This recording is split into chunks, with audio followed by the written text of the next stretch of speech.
بسم اللہ الرحمن الرحیم۔ نادان لوگ ضرور کہیں گے انہیں کیا ہوا کہ پہلے یہ جس قبلے کی طرف رخ کر کے نماز پڑھتے تھے اس سے یکایک پھر گئے۔ اے نبی صلی اللہ علیہ وسلم ان سے کہو مشرق اور مغرب سب اللہ کے ہیں، اللہ جسے چاہتا ہے سیدھی راہ دکھا دیتا ہے، اور اسی طرح تو ہم نے تمہیں ایک امت وسط بنایا ہے تاکہ تم دنیا کے لوگوں پر گواہ ہو اور رسول تم پر گواہ ہو۔ پہلے جس طرف تم رخ کرتے تھے اس کو تو ہم صرف یہ دیکھنے کے لیے قبلہ مقرر کیا تھا کہ کون رسول صلی اللہ علیہ وسلم کی پیروی کرتا ہے اور کون الٹا پھر جاتا ہے۔ یہ معاملہ تھا تو بڑا سخت، مگر ان لوگوں کے لیے کچھ بھی سخت نہ ثابت ہوا جو اللہ کی ہدایت سے فیض یاب تھے۔ اللہ تمہارے اس ایمان کو ہرگز ضائع نہ کرے گا۔ یقین جانو کہ وہ لوگوں کے حق میں نہایت شفیق و رحیم ہے۔ یہ تمہارے منہ کا بار بار آسمان کی طرف اٹھنا ہم دیکھ رہے ہیں، لو ہم اسی قبلے کی طرف تمہیں پھیر دیتے ہیں جسے تم پسند کرتے ہو۔ مسجد حرام کی طرف رخ پھیر دو، اب جہاں کہیں تم ہو اسی کی طرف منہ کر کے نماز پڑھو۔ یہ لوگ جنہیں کتاب دی گئی تھی خوب جانتے ہیں کہ تحویل مکہ کا یہ حکم ان کے رب ہی کی طرف سے ہے اور برحق ہے، مگر اس کے باوجود جو کچھ یہ کر رہے ہیں اللہ اس سے غافل نہیں ہے۔ تم ان اہل کتاب کے پاس خواہ کوئی نشانی لے آؤ، مگر یہ ممکن نہیں کہ یہ تمہارے قبلے کی پیروی کرنے لگیں، اور نہ تمہارے لیے یہ ممکن ہے کہ ان کے قبلے کی پیروی کرو، اور ان میں سے کوئی گروہ بھی دوسرے گروہ کے قبلے کی پیروی کے لیے تیار نہیں ہے۔ اور اگر تم نے اس علم کے بعد جو تمہارے پاس آ چکا ہے ان کی خواہشات کی پیروی کی تو یقیناً تمہارا شمار ظالموں میں ہوگا۔ جن لوگوں کو ہم نے کتاب دی ہے وہ اس مقام کو جسے قبلہ بنایا گیا ہے ایسا پہچانتے ہیں جیسا اپنی اولاد کو پہچانتے ہیں، مگر ان میں سے ایک گروہ جانتے بوجھتے حق کو چھپا رہا ہے۔ یہ قطعی ایک امر حق ہے تمہارے رب کی طرف سے، لہٰذا اس کے متعلق تم ہرگز کسی شک میں نہ پڑو۔ ہر ایک کے لیے ایک رخ ہے جس کی طرف ہم مڑتا ہے، بس تم بھلائیوں کی طرف سبقت کرو۔ جہاں بھی تم ہوگے اللہ تمہیں پا لے گا، اس کی قدرت سے کوئی چیز باہر نہیں۔ تمہارا گزر جس مقام سے بھی ہو وہیں سے اپنا رخ نماز کے وقت مسجد حرام کی طرف پھیر دو، کیونکہ یہ تمہارے رب کا بالکل برحق فیصلہ ہے، اور اللہ تم لوگوں کے اعمال سے بے خبر نہیں ہے۔ اور جہاں سے بھی تمہارا گزر ہو اپنا رخ مسجد حرام ہی کی طرف پھیرا کرو، اور جہاں بھی تم ہو اسی کی طرف منہ کر کے نماز پڑھو تاکہ لوگوں کو تمہارے خلاف کوئی حجت نہ ملے۔ ہاں جو ظالم ہیں ان کی زبان کسی حال میں بند نہ ہوگی، تو ان سے تم نہ ڈرو بلکہ مجھ سے ڈرو، اور اس لیے کہ میں تم پر اپنی نعمت پوری کر دوں، اور اس توقع پر کہ میرے اس حکم کی پیروی سے تم اسی طرح فلاح کا رستہ پاؤ گے جس طرح تمہیں اس چیز سے فلاح نصیب ہوئی ہے کہ میں نے تمہارے درمیان خود تم میں سے ایک رسول بھیجا جو تمہیں میری آیات سناتا ہے اور تمہاری زندگیوں کو سنوارتا ہے، تمہیں کتاب اور حکمت کی تعلیم دیتا ہے اور تمہیں وہ باتیں سکھاتا ہے جو تم نہ جانتے تھے۔ لہٰذا تم مجھے یاد رکھو، میں تمہیں یاد رکھوں گا، اور میرا شکر ادا کرو، کفران نعمت نہ کرو۔ اے لوگو جو ایمان لائے ہو، صبر اور نماز سے مدد لو، اللہ صبر کرنے والوں کے ساتھ ہے۔ اور جو لوگ اللہ کی راہ میں مارے جائیں انہیں مردہ نہ کہو، ایسے لوگ تو حقیقت میں زندہ ہیں مگر تمہیں ان کی زندگی کا شعور نہیں ہوتا۔ اور ہم ضرور تمہیں خوف و خطر، فاقہ کشی، جان و مال کے نقصانات، آمدنیوں کے گھاٹے میں مبتلا کر کے تمہاری آزمائش کریں گے۔ ان حالات میں جو لوگ صبر کریں اور جب کوئی مصیبت پڑے تو کہیں کہ ہم اللہ ہی کے ہیں اور اللہ ہی کی طرف ہمیں پلٹ کر جانا ہے، انہیں خوشخبری دے دو، ان پر ان کے رب کی طرف سے بڑی عنایات ہوں گی، اس کی رحمت ان پر سایہ کرے گی، اور ایسے ہی لوگ راہ راست رو ہیں۔ یقیناً صفا اور مروہ اللہ کی نشانیوں میں سے ہے، لہٰذا جو شخص بیت اللہ کا حج یا عمرہ کرے اس کے لیے کوئی گناہ کی بات نہیں کہ وہ ان دونوں پہاڑیوں کے درمیان سعی کر لے، اور جو برضا اور رغبت کوئی بھلائی کا کام کرے گا اللہ کو اس کا علم ہے اور وہ اس کی قدر کرنے والا ہے۔ جو لوگ ہماری نازل کی ہوئی روشن تعلیمات اور ہدایات کو چھپاتے ہیں دراصل حال یہ کہ ہم انہیں سب انسانوں کی رہنمائی کے لیے اپنی کتاب میں بیان کر چکے ہیں۔ یقین جانو کہ اللہ بھی ان پر لعنت کرتا ہے اور تمام لعنت کرنے والے بھی ان پر لعنت بھیجتے ہیں۔ البتہ جو اس روش سے باز آ گئیں اور اپنے طرز عمل کی اصلاح کرنے اور جو کچھ چھپاتے تھے اسے بیان کرنے لگیں، ان کو میں معاف کر دوں گا اور میں بڑا درگزر کرنے والا اور رحم کرنے والا ہوں۔ جن لوگوں نے کفر کا رویہ اختیار کیا اور کفر کی حالت ہی میں جان دی، ان پر اللہ اور فرشتوں اور تمام انسانوں کی لعنت ہے۔ اسی لعنت زدگی کی حالت میں وہ ہمیشہ رہیں گے، نہ ان کی سزا میں تخفیف ہوگی اور نہ انہیں پھر کوئی دوسری مہلت دی جائے گی۔ تمہارا خدا ایک ہی خدا ہے، اس رحمان اور رحیم کے سوا کوئی اور خدا نہیں ہے۔ اس حقیقت کو پہچاننے کے لیے اگر کوئی نشانی اور علامت درکار ہے تو جو لوگ عقل سے کام لیتے ہیں ان کے لیے آسمانوں اور زمین کی ساخت میں، رات اور دن کے پہم ایک دوسرے کے بعد آنے میں، ان کشتیوں میں جو انسان کی نفع کی چیزیں لیے ہوئے دریاؤں اور سمندروں میں چلتی پھرتی ہیں، بارش کے اس پانی میں جسے اللہ اوپر سے برساتا ہے اور پھر اس کے ذریعے زمین کو زندگی بخشتا ہے، اور اپنے اسی انتظام کی بدولت زمین میں ہر قسم کی جاندار مخلوق کو پھیلاتا ہے، ہواؤں کی گردش میں اور ان بادلوں میں جو آسمان اور زمین کے درمیان تابع فرما بنا کر رکھے گئے ہیں۔ بے شمار نشانیاں ہیں، مگر وحدت خداوندی پر دلالت کرنے والے ان کھلے کھلے آثار کے ہوتے ہوئے بھی کچھ لوگ ایسے ہیں جو اللہ کے سوا دوسروں کو اس کا ہمسر اور مد مقابل بناتے ہیں، اور ان کے ایسے گرویدہ ہیں جیسے اللہ کے ساتھ گرویدگی ہونی چاہیے، حالانکہ ایمان رکھنے والے لوگ سب سے بڑھ کر اللہ کو محبوب رکھتے ہیں۔ کاش جو کچھ عذاب کو سامنے دیکھ کر انہیں سوجنے والا ہے وہ آج ہی ان ظالموں کو سوچ جائے کہ ساری طاقتیں اور سارے اختیارات اللہ ہی کے قبضے میں ہیں، اور یہ کہ اللہ سزا دینے میں بھی بہت سخت ہے۔ جب وہ سزا دے گا اس وقت کیفیت یہ ہوگی کہ وہی پیشوا اور رہنما جن کی دنیا میں پیروی کی گئی تھی اپنے پیرووں سے بے تعلقی ظاہر کریں گے، مگر سزا پا کر رہیں گے، اور ان کے سارے اسباب و وسائل کا سلسلہ کٹ جائے گا، اور وہ لوگ جو دنیا میں ان کی پیروی کرتے تھے کہیں گے کہ کاش ہم کو ایک اور موقع دیا جاتا تو جس طرح آج یہ ہم سے بیزاری ظاہر کر رہے ہیں ہم ان سے بیزار ہو کر دکھا دیتے۔ یوں اللہ ان لوگوں کے وہ اعمال جو یہ دنیا میں کر رہے ہیں ان کے سامنے اس طرح لائے گا کہ یہ حسرتوں اور پشیمانیوں کے ساتھ ہاتھ ملتے رہ جائیں گے، مگر آگ سے نکلنے کی کوئی راہ نہ پائیں گے۔ لوگوں، زمین میں جو حلال اور پاک چیزیں ہیں انہیں کھاؤ اور شیطان کے بتائے ہوئے راستوں پر نہ چلو، وہ تمہارا کھلا دشمن ہے، تمہیں بدی اور فحش کا حکم دیتا ہے اور سکھاتا ہے کہ تم اللہ کے نام پر وہ باتیں کہو جن کے متعلق تمہیں علم نہیں ہے کہ وہ اللہ نے فرمائی ہیں۔ ان سے جب کہا جاتا ہے کہ اللہ نے جو احکام نازل کیے ہیں ان کی پیروی کرو تو جواب دیتے ہیں کہ ہم تو اسی طریقے کی پیروی کریں گے جس پر ہم نے اپنے باپ دادا کو پایا ہے۔ اچھا، اگر ان کے باپ دادا نے عقل سے کچھ بھی کام نہ لیا ہو اور راہ راست نہ پائی ہو تو کیا پھر بھی یہ انہی کی پیروی کریں گے؟ یہ لوگ جنہوں نے خدا کے بتائے ہوئے طریقے پر چلنے سے انکار کر دیا ہے، ان کی حالت بالکل ایسی ہے جیسے چرواہا جانوروں کو پکارتا ہے اور وہ ہانک پکار کی صدا کے سوا کچھ نہیں سنتے۔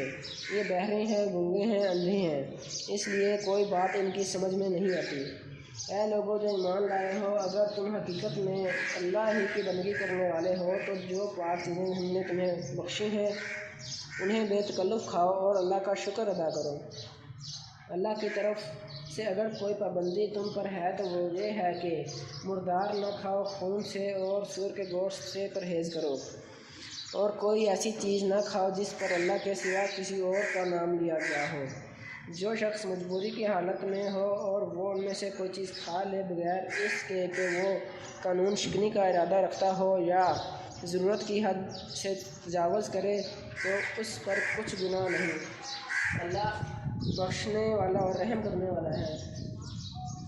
حق یہ ہے کہ جو لوگ ان احکام کو چھپاتے ہیں جو اللہ نے اپنی کتاب میں نازل کیے ہیں اور تھوڑے سے دنیوی فائدوں پر انہیں بھینٹ چڑھاتے ہیں، وہ دراصل اپنے پیٹ آگ سے بھر رہے ہیں۔ قیامت کے روز اللہ ہرگز ان سے بات نہ کرے گا اور نہ انہیں پاکیزہ ٹھہرائے گا، اور ان کے لیے دردناک سزا ہے جو وہ لوگ ہیں جنہوں نے ہدایت کے بدلے ضلالت خریدی اور مغفرت کے بدلے عذاب مول لے لیا۔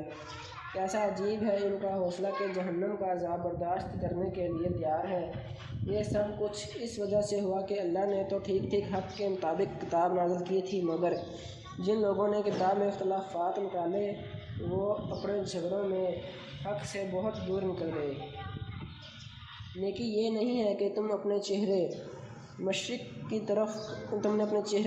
طرف کر لیے یا مغرب کی طرف، بلکہ نیکی یہ ہے کہ آدمی اللہ کو اور یوم آخر اور ملائکہ کو اور اللہ کی نازل کی ہوئی کتاب اور اس کے پیغمبروں کو دل سے مانے، اور اللہ کی محبت میں اپنا دل پسند مال رشتہ داروں اور یتیموں اور مسکینوں اور مسافروں پر، مدد کے لیے ہاتھ پھیلانے والوں پر اور غلاموں کی رہائی پر خرچ کرے، نماز قائم کرے اور زکوٰۃ دے، اور نیک وہ لوگ ہیں کہ جب عہد کریں تو اسے وفا کریں، اور تنگی و مصیبت کے وقت میں اور حق و باطل کی جنگ میں صبر کریں۔ یہ ہے راست باز لوگ اور یہی لوگ متقی ہیں۔ اے لوگوں جو ایمان لائے ہو، تمہارے لیے قتل کے مقدموں میں قصاص کا حکم لکھ دیا گیا ہے۔ آزاد آدمی نے قتل کیا ہو تو اس آزاد ہی سے بدلہ لیا جائے، غلام قاتل ہو تو وہ غلام ہی قتل کیا جائے، اور عورت اس جرم کی مرتکب ہو تو اس عورت ہی سے قصاص لیا جائے۔ ہاں، اگر کسی قاتل کے ساتھ اس کا بھائی کچھ نرمی کرنے کے لیے تیار ہو تو معروف طریقے کے مطابق خون بہا کا تصفیہ ہونا چاہیے، اور قاتل کو لازم ہے کہ راستی کے ساتھ خون بہا ادا کرے۔ یہ تمہارے رب کی طرف سے تخفیف اور رحمت ہے، اس پر بھی جو زیادتی کرے اس کے لیے دردناک سزا ہے۔ عقل خرد رکھنے والوں، تمہارے لیے قصاص میں زندگی ہے، امید ہے کہ تم اس قانون کی خلاف ورزی سے پرہیز کرو گے۔ تم پر فرض کیا گیا ہے کہ جب تم میں سے کسی کی موت کا وقت آئے اور وہ اپنے پیچھے مال چھوڑ رہا ہو تو وہ والدین اور رشتہ داروں کے لیے معروف طریقے سے وصیت کرے۔ یہ حق ہے متقی لوگوں پر۔ پھر جنہوں نے وصیت سنی اور بعد میں اسے بدل ڈالا تو اس کا گناہ ان بدلنے والوں پر ہوگا۔ اللہ سب کچھ سنتا اور جانتا ہے۔ البتہ جس کو یہ اندیشہ ہو کہ وصیت کرنے والے نے نادانستہ یا قصداً حق تلفی کی ہے اور پھر معاملے سے تعلق رکھنے والوں کے درمیان وہ اصلاح کرے تو اس پر کچھ گناہ نہیں ہے، اللہ بخشنے والا اور رحم فرمانے والا ہے۔ اے لوگو جو ایمان لائے ہو، تم پر روزے فرض کر دیے گئے ہیں جس طرح تم سے پہلے انبیاء کے پیرووں پر فرض کیے گئے تھے۔ اس سے توقع ہے کہ تم میں تقویٰ کی صفت پیدا ہوگی۔ چند مقرر دنوں کے روزے ہیں، اگر تم میں سے کوئی بیمار ہو یا سفر پر ہو تو دوسرے دنوں میں اتنی ہی تعداد پوری کر لے، اور جو لوگ روزہ رکھنے کی قدرت رکھتے ہوں پھر نہ رکھیں تو وہ فدیہ دیں۔ ایک روزے کا فدیہ ایک مسکین کو کھانا کھلانا ہے، اور جو اپنی خوشی سے کچھ زیادہ بھلائی کرے تو یہ اسی کے لیے بہتر ہے۔ لیکن اگر تم سمجھو تو تمہارے حق میں اچھا یہی ہے کہ روزہ رکھو۔ رمضان وہ مہینہ ہے جس میں قرآن نازل کیا گیا، جو انسانوں کے لیے سراسر ہدایت ہے اور ایسی واضح تعلیمات پر مشتمل ہے جو راہ راست دکھانے والی اور حق و باطل کا فرق کھول کر رکھ دینے والی ہے۔ لہٰذا اب سے جو شخص اس مہینے کو پائے اس کو لازم ہے کہ اس پورے مہینے کے روزے رکھے، اور جو کوئی مریض ہو یا سفر پر ہو تو وہ دوسرے دنوں میں روزوں کی تعداد پوری کرے۔ اللہ تمہارے ساتھ نرمی کرنا چاہتا ہے، سختی کرنا نہیں چاہتا، اس لیے یہ طریقہ تمہیں بتایا جا رہا ہے تاکہ تم روزوں کی تعداد پوری کر سکو، اور جس ہدایت سے اللہ نے تمہیں سرفراز کیا ہے اس پر اللہ کی کبریائی کا اظہار و اعتراف کرو اور شکر گزار بنو۔ اور اے نبی، میرے بندے اگر تم سے میرے متعلق پوچھیں تو انہیں بتا دو کہ میں ان سے قریب ہی ہوں، پکارنے والا جب مجھے پکارتا ہے میں اس کی پکار سنتا اور جواب دیتا ہوں۔ لہٰذا انہیں چاہیے کہ میری دعوت پر لبیک کہیں اور مجھ پر ایمان لائیں۔ یہ بات تم انہیں سنا دو، شاید کہ وہ راہ راست پا لیں۔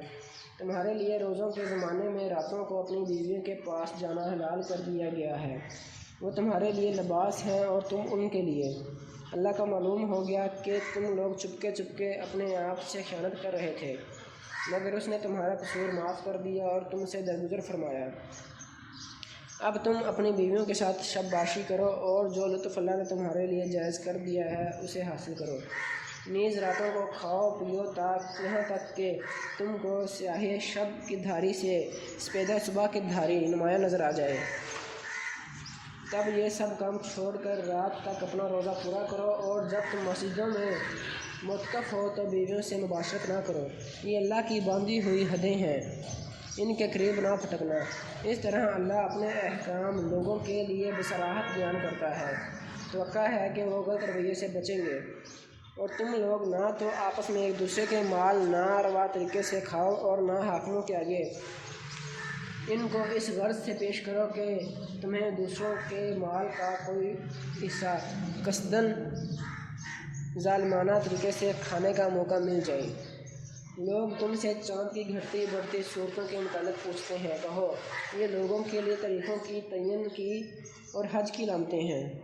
نیز ان سے کہو یہ کوئی نیکی کا کام نہیں ہے کہ تم اپنے گھروں میں پیچھے کی طرف سے داخل ہوتے ہو، نیکی تو اصل میں یہ ہے کہ آدمی اللہ کی ناراضگی سے بچے۔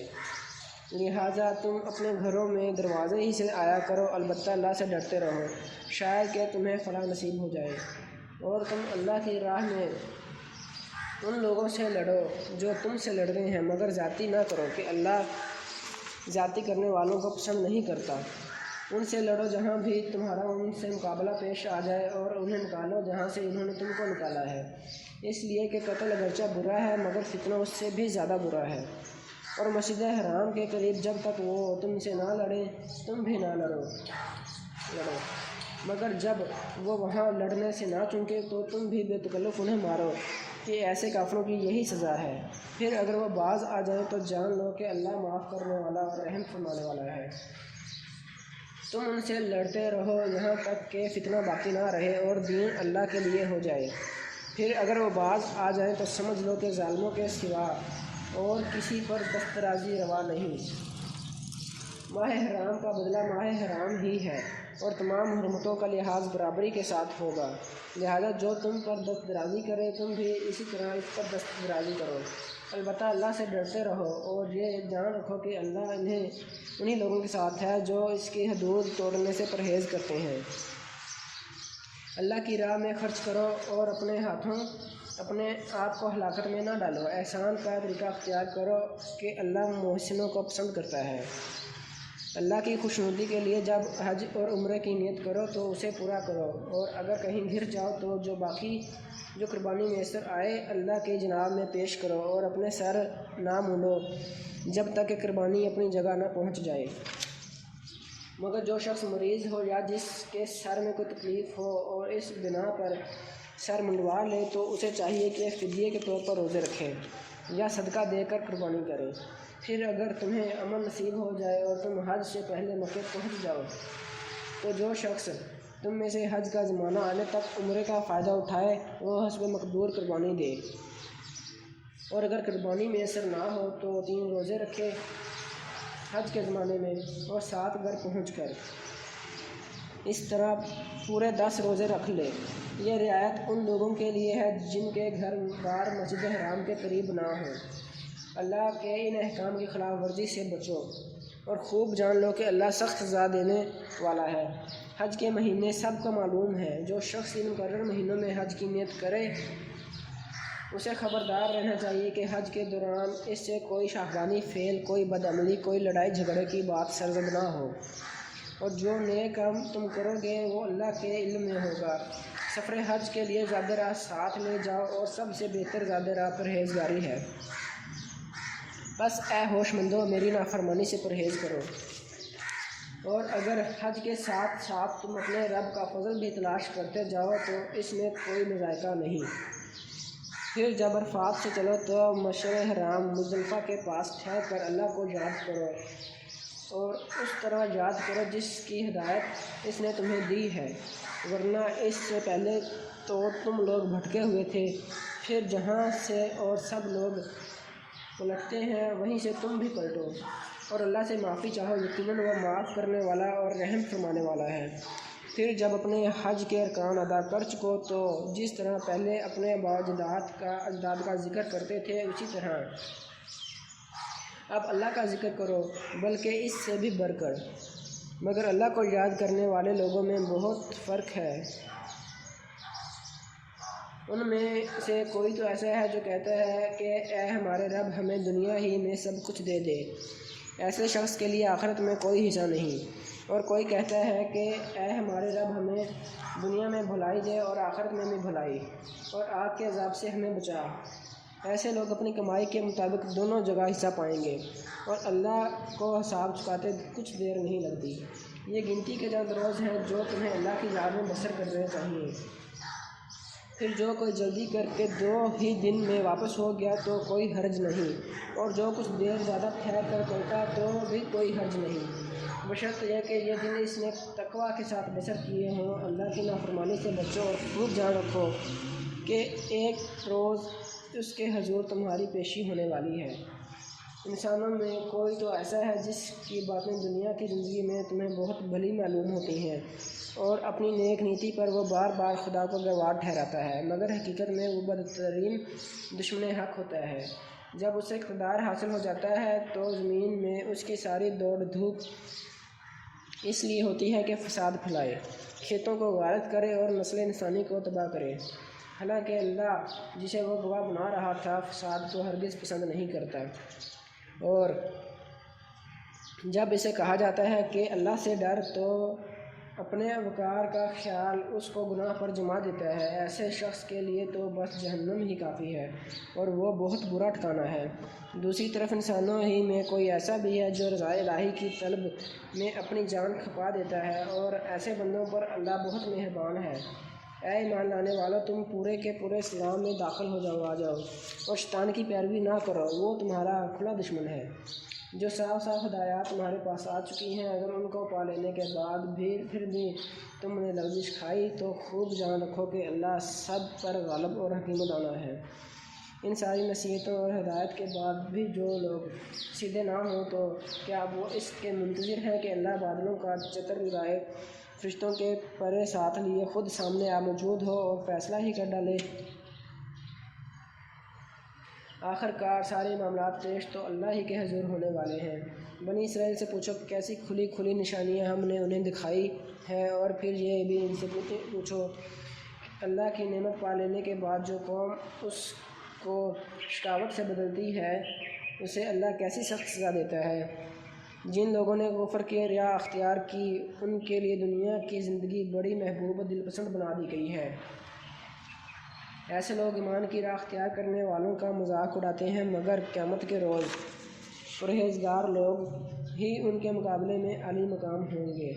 رہا دنیا کا رزق تو اللہ کے اختیار میں ہے، جسے چاہے بے حساب دے۔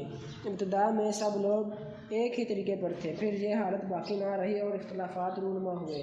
تب اللہ نے نبی بھیجے جو راست روی پر بشارت دینے والے اور کجروی کے نتائج سے ڈرانے والے تھے۔ ان کے ساتھ کتاب برحق نازل کی تاکہ حق کے بارے میں لوگوں کے درمیان جو اختلافات رونما ہو گئے تھے ان کا فیصلہ کرے۔ اور ان اختلافات کے رونما ہونے کی وجہ یہ نہ تھی کہ ابتدا میں لوگوں کو حق بتایا نہیں گیا تھا، نہیں، اختلاف انہوں نے کیا جنہیں حق کا علم دیا جا چکا تھا۔ انہوں نے روشن ہدایات پا لینے کے بعد محض اس لیے حق چھوڑ کر مختلف طریقے نکالے کہ وہ آپس میں زیادتی کرنا چاہتے تھے۔ بس جو لوگ انبیاء علیہ السلام پر ایمان لے آئے انہیں اللہ نے اپنے اذن سے اس حق کا راستہ دکھا دیا جس میں لوگوں نے اختلاف کیا تھا۔ اللہ جسے چاہتا ہے راہ راست دکھا دیتا ہے۔ پھر کیا تم لوگوں نے یہ سمجھ رکھا ہے کہ یوں ہی جنت کا داخلہ تمہیں مل جائے گا، حالانکہ ابھی تم پر وہ سب کچھ نہیں گزرا ہے جو تم سے پہلے ایمان لانے والوں پر گزر چکا ہے۔ ان پر سختیاں گزری، مصیبتیں آئیں، ہلا مارے گئے، حتیٰ کہ وقت کا رسول اور اس کے ساتھی اہل ایمان چیخ اٹھے کہ اللہ کی مدد کب آئے گی۔ اس وقت انہیں تسلی دی گئی کہ ہاں، اللہ کی مدد قریب ہے۔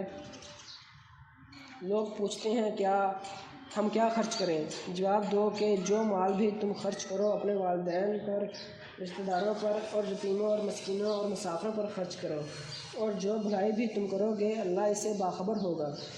تمہیں جنگ کا حکم دیا گیا ہے اور وہ تمہیں ناگوار ہے۔ ہو سکتا ہے کہ ایک چیز تمہیں ناگوار ہو اور وہی تمہارے لیے بہتر ہو، اور ہو سکتا ہے کہ ایک چیز تمہیں پسند ہو اور وہی تمہارے لیے بری ہو۔ اللہ جانتا ہے، تم نہیں جانتے۔ لوگ پوچھتے ہیں ماہ حرام میں لڑنا کیسا ہے؟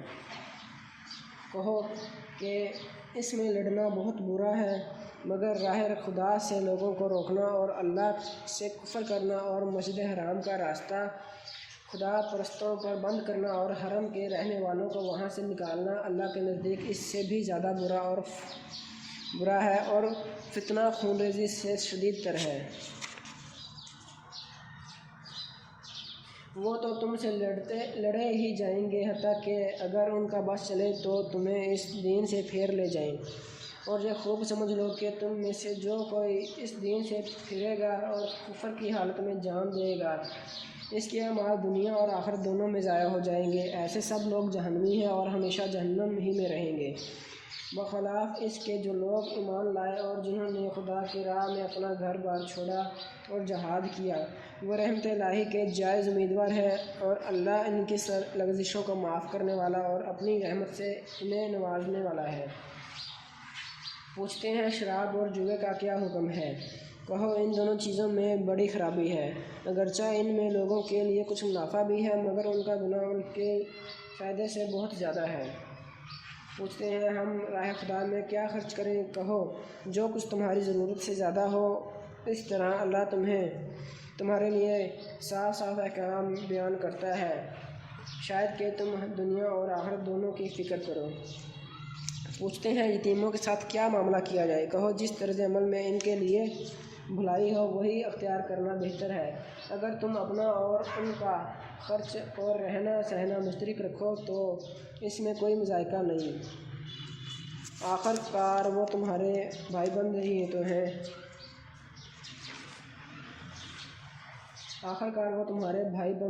ہی تو ہیں۔ برائی کرنے والے اور بھلائی کرنے والے دونوں کا حال اللہ پر روشن ہے۔ اللہ چاہتا تو اس معاملے میں تم پر سختی کرتا، مگر وہ صاحب اختیار ہونے کے ساتھ ساتھ صاحب حکمت بھی ہے۔ تم مشرک عورتوں سے ہرگز نکاح نہ کرنا جب تک کہ وہ ایمان نہ لے آئیں۔ ایک مومن لونڈی مشرک شہزادی سے بہتر ہے، اگرچہ وہ تمہیں بہت پسند ہو۔ اور اپنی عورتوں کے نکاح مشرک مردوں سے کبھی نہ کرنا جب تک کہ وہ ایمان نہ لے آئیں۔ ایک مومن غلام مشرک شریف سے بہتر ہے، اگرچہ وہ تمہیں بہت پسند ہو۔ یہ لوگ تمہیں آگ کی طرف بلاتے ہیں اور اللہ اپنے اذن سے تم کو جنت اور مغفرت کی طرف بلاتا ہے، اور وہ اپنے احکام واضح طور پر لوگوں کے سامنے بیان کرتا ہے۔ توقع ہے کہ وہ سبق لیں گے اور نصیحت قبول کریں گے۔ پوچھتے ہیں حیض کا کیا حکم ہے؟ کہو وہ ایک گندگی کی حالت ہے، اس میں عورتوں سے الگ رہو اور ان کے قریب نہ جاؤ جب تک کہ وہ پاک صاف نہ ہو جائیں۔ پھر جب وہ پاک ہو جائیں تو ان کے پاس جاؤ، اس طرح جیسا کہ اللہ نے تم کو حکم دیا ہے۔ اللہ ان لوگوں کو پسند کرتا ہے جو بدی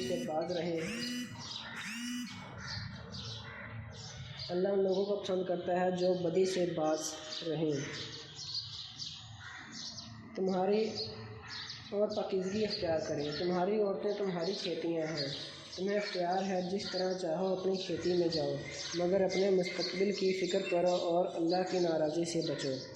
خوب جان لو کہ تمہیں ایک دن اس سے ملنا ہے، اور اے نبی صلی اللہ علیہ وسلم جو تمہاری ہدایت کو مان لیں انہیں فلاح و سعادت کا مستہ سنا دو۔ اللہ کے نام کو ایسی قسمیں کھانے کے لیے استعمال نہ کرو جن سے مقصود نیکی اور تقویٰ اور بندگان خدا کی بھلائی کے کاموں سے باز رہنا ہو۔ اللہ تمہاری ساری باتیں سن رہا ہے اور سب کچھ جانتا ہے۔ جو بے معنی قسمیں تم بلا ارادہ کھا لیا کرتے ہو ان پر اللہ گرفت نہیں کرتا، مگر جو قسمیں تم سچے دل سے کھاتے ہو ان کی باز پر وہ ضرور کرے گا۔ اللہ بہت درگزر کرنے والا اور بردبار ہے۔ جو لوگ اپنی عورتوں سے تعلق نہ رکھنے کی قسم کھا بیٹھے ہیں ان کے لیے 4 مہینے کی مہلت ہے۔ اگر انہوں نے رجوع کر لیا تو اللہ معاف کرنے والا اور رحیم ہے۔ اور اگر انہوں نے طلاق ہی کی ٹھان لی ہو تو جانے رہیں کہ اللہ سب کچھ سنتا اور جانتا ہے۔ جن عورتوں کو طلاق دی گئی ہو وہ 3 مرتبہ ایام ماہواری آنے تک اپنے آپ کو روکے رکھیں، اور ان کے لیے یہ جائز نہیں ہے کہ اللہ نے ان کے رحم میں جو کچھ خلق فرمایا ہو اسے چھپائیں۔ انہیں ہرگز ایسا نہ کرنا چاہیے اگر وہ اللہ اور روز آخر پر ایمان رکھتی ہیں۔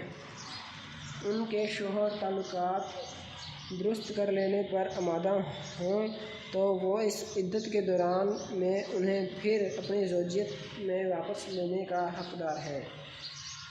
عورتوں کے لیے بھی معروف طریقے پر ویسے ہی حقوق ہیں جیسے مردوں کے حقوق ان پر ہیں، البتہ مردوں کو ان پر ایک درجہ حاصل ہے، اور سب پر اللہ غالب اقتدار رکھنے والا اور حکیم و دانا موجود ہے۔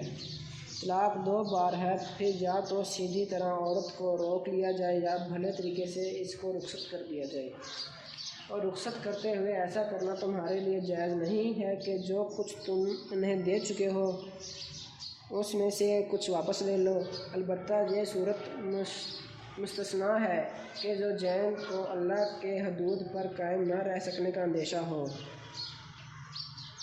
ایسی صورت میں اگر تمہیں یہ خوف ہو کہ وہ دونوں حدود الہی پر قائم نہ رہیں گے تو ان دونوں کے درمیان یہ معاملہ ہو جانے میں مضائقہ نہیں ہے کہ عورت اپنے شوہر کو کچھ معاوضہ دے کر علیحدگی حاصل کر لے۔ یہ اللہ کے مقرر کردہ حدود ہیں، ان سے تجاوز نہ کرو، اور جو لوگ حدود الہی سے تجاوز کریں وہی ظالم ہیں۔ پھر اگر 2 بار طلاق دینے کے بعد شوہر نے عورت کو تیسری بار طلاق دے دی تو وہ عورت پھر اس کے لیے حلال نہ ہوگی، الا یہ کہ اس کا نکاح کسی دوسرے شخص سے ہو اور وہ اسے طلاق دے دے۔ تب اگر پہلا شوہر اور یہ عورت دونوں یہ خیال کریں کہ حدود الہی پر قائم رہیں گے تو ان کے لیے ایک دوسرے کی طرف رجوع کر لینے میں کوئی مضائقہ نہیں۔ یہ اللہ کی مقرر کردہ حدیں ہیں جنہیں وہ ان لوگوں کے لیے ہدایت کے لیے واضح کر رہا ہے جو اس حدوں کو توڑنے کا انجام جانتے ہیں۔ اور جب تم عورتوں کو طلاق دے دو اور ان کی عدت پوری ہونے کو آ جائے تو یا بھلے طریقے سے انہیں روک لو یا بھلے طریقے سے رخصت کر دو، محض طعنے کی خاطر انہیں نہ روکے رکھنا کہ یہ زیادتی ہوگی، اور جو ایسا کرے گا وہ حقیقت آپ اپنے ہی اوپر ظلم کرے گا۔ اللہ کی آیات کا کھیل نہ بناؤ، بھول نہ جاؤ کہ اللہ نے کس نعمت عظمیٰ سے تمہیں سرفراز کیا ہے۔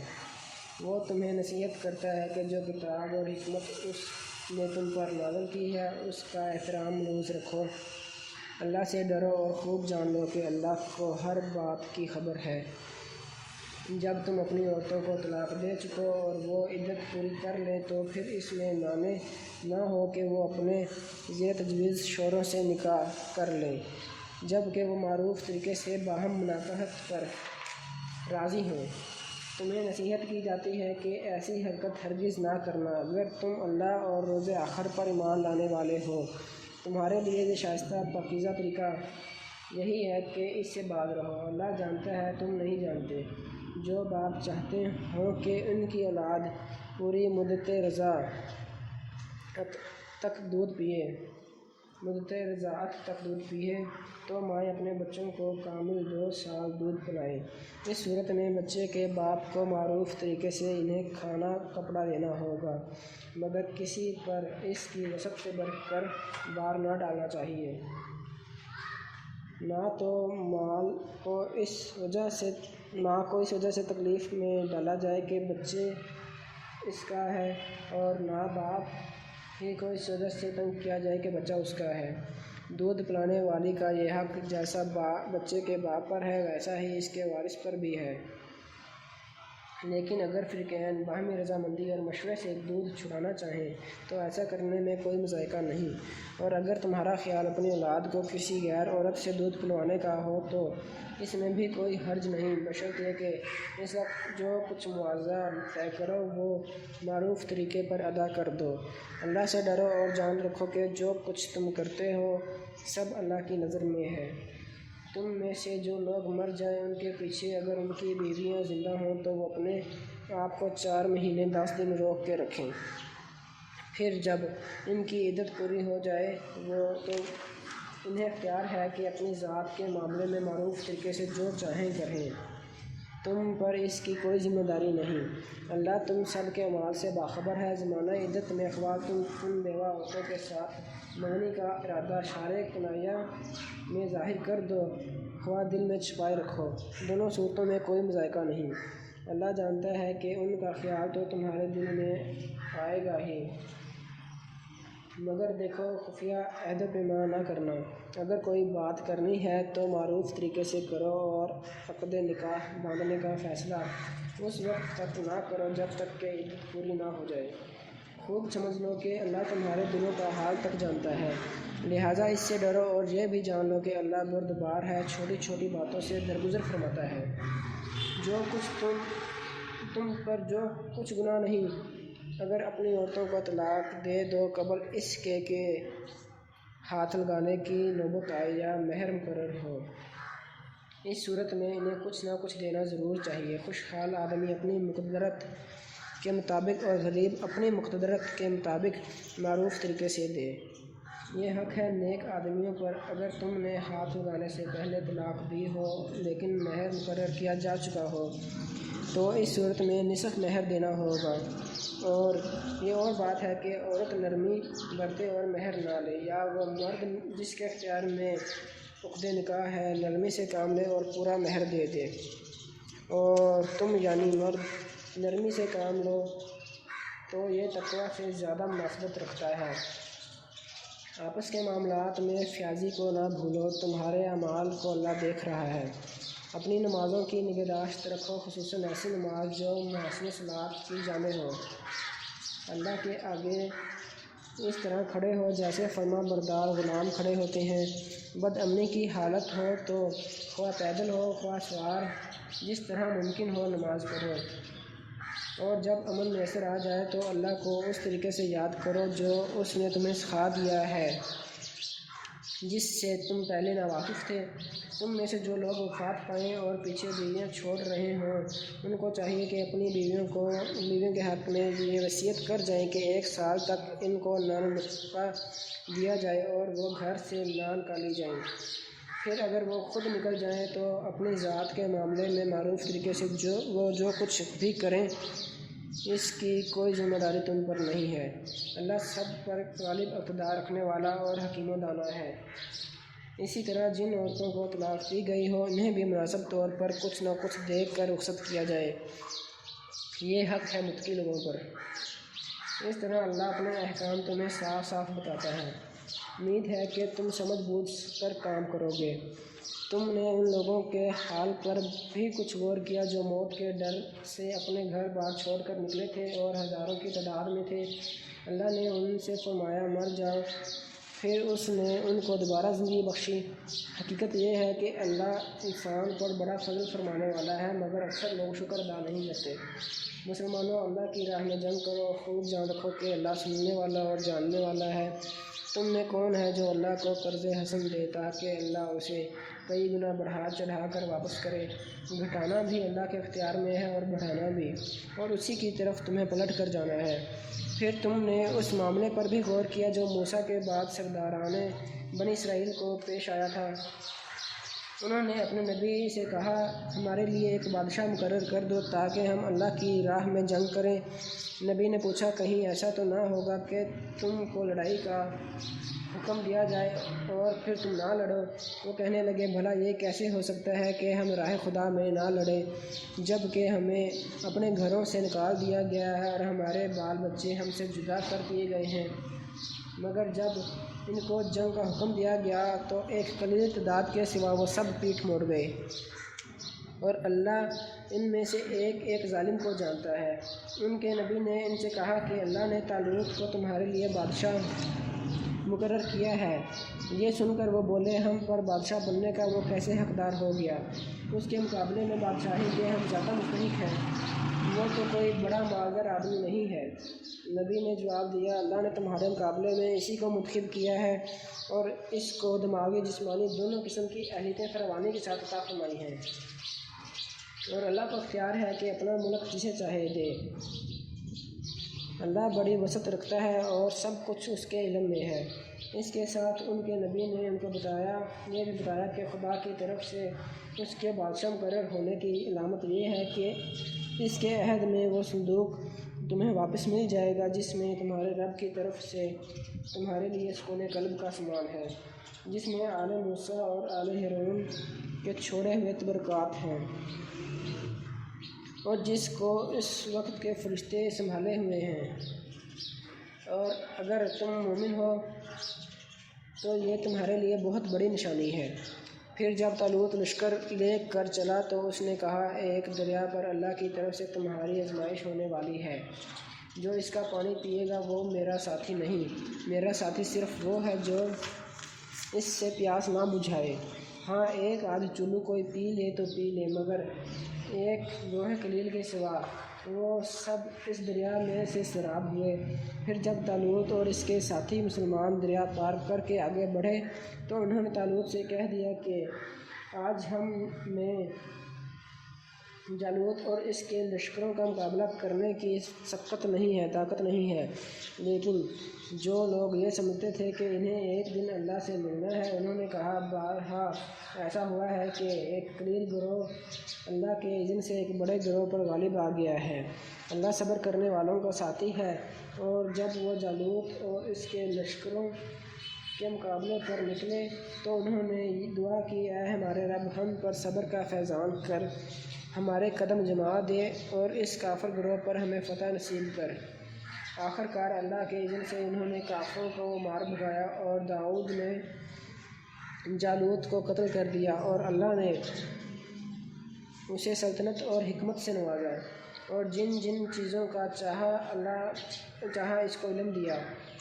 اگر اس طرح اللہ انسانوں کے ایک گروہ کو دوسرے گروہ کے ذریعے سے ہٹاتا نہ رہتا تو زمین کا نظام بگڑ جاتا۔ لیکن دنیا کے لوگوں پر اللہ کا بڑا فضل ہے کہ وہ اس طرح دفع فساد کا انتظام کرتا رہتا ہے۔ یہ آیات اللہ کی آیات ہے جو ہم ٹھیک ٹھیک تم کو سنا رہے ہیں، اور تم یقیناً ان لوگوں میں سے ہو جو رسول بنا کر بھیجے گئے ہیں۔